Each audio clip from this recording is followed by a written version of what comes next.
అన్నారు.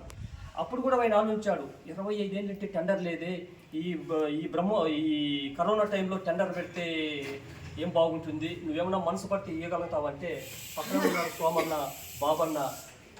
మేము అప్పుడే మాట్లాడుకున్నాం, బాబన్న, సోమన్న, మనం చనిపోయినా పర్వాలేదు, ఈ టైంలో మనం కూరగాయలు మనం తిరుమలకు పంపించినామంటే ఒకవేళ మనం చనిపోతే కూడా ప్రపంచం మొత్తం చూపిస్తారు, శ్రీవారి సేవకులు కరోనా టైంలో చనిపోయినారని చూపిస్తారు.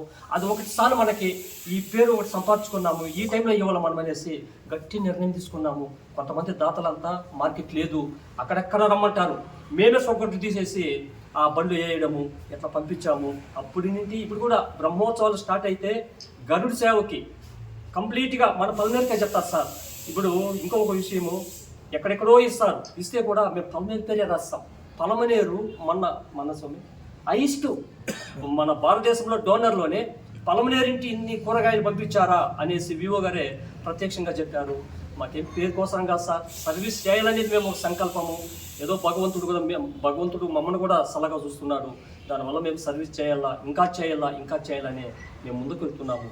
మాకు చాలామంది ఒడ్డుపల్లి మార్కెట్ అయితేమి, కోలార్ అయితే ఏమి, చింతామణి అయితే ఏమి, బెంగళూరులో మార్కెట్లు అన్నీ, ఒసూరు మార్కెట్, బాగులూరు, దాదాపు 10 మార్కెట్లు. ఇక్కడ పలమనేరులో అయితే ఓకేఆర్ అన్న, రాజన్న, వీళ్ళందరూ కూడా బాగా సహకరిస్తున్నారు. ఇప్పుడు నాకు పంపించాలంటే ఇంకా 10 లోట్లు ఉన్నాయి సార్ బ్యాలెన్స్లో, నాకు నెలకు 1-2 ఇస్తూ ఉన్నారు.